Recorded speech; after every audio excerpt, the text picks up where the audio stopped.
Hello, everybody. This is Stephen Whitfield, drilling contractor here at the 2023 IADC HSCT conference in Houston, Texas. With me right now is John Ellis, HSC QA and Regulatory Compliance Manager at Diamond Offshore.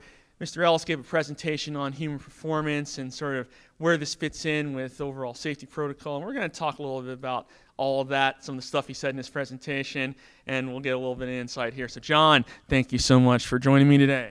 Thank you very much.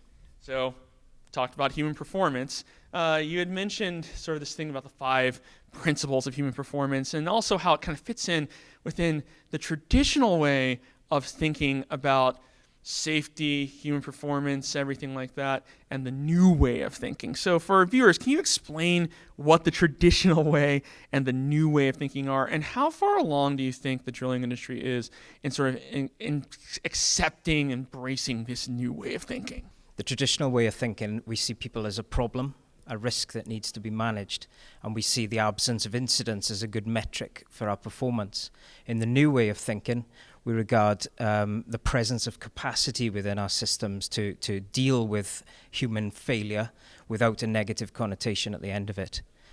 You also talked about task analysis, one of the tools that you can kind of use in terms of incorporating human performance into your protocol. Let's talk about task analysis, particularly critical task analysis, safety critical task analysis. What is safety critical task analysis, and why is that important? Why do we need to really pay attention to that? Well, critical task analysis is where you rank all of the tasks that you do, and you rank them based on complexity and what the outcome could be. So could it culminate in a major accident event, for example? Once you've ranked them, that enables you to invest most of your energy with depth of analysis into the most critical of tasks, basically. You know, you hear that all the time, lessons learned, hear that with human factors, with safety, with incident response. What are the lessons learned? Do you think that the industry right now is as effective as it could be at taking lessons from events? And if so, why? If not, what tools do you think can help the industry become more effective? In order for us to effectively learn from incidents, we need to accept that human failure is inevitable. So that's back to that new way of thinking about safety. If we accept that it's inevitable, then it cannot be causal. So are we good as an industry at the moment? Not as great as we can be, because there's still a lot of traditional thinking and where we could have a root cause of human error. Can we ask why to a root cause of human error? Absolutely.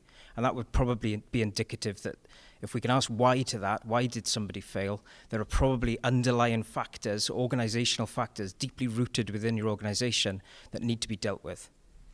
Well, John, thank you so much for giving us a little bit of insight about human performance and safety and where we need to be on this, the new ways of thinking. It's great to hear about this, especially as this industry learns more and tries to figure out more about how it'll build its safety protocol to make this industry even safer. So thank you again for giving us this insight. Thank you very much.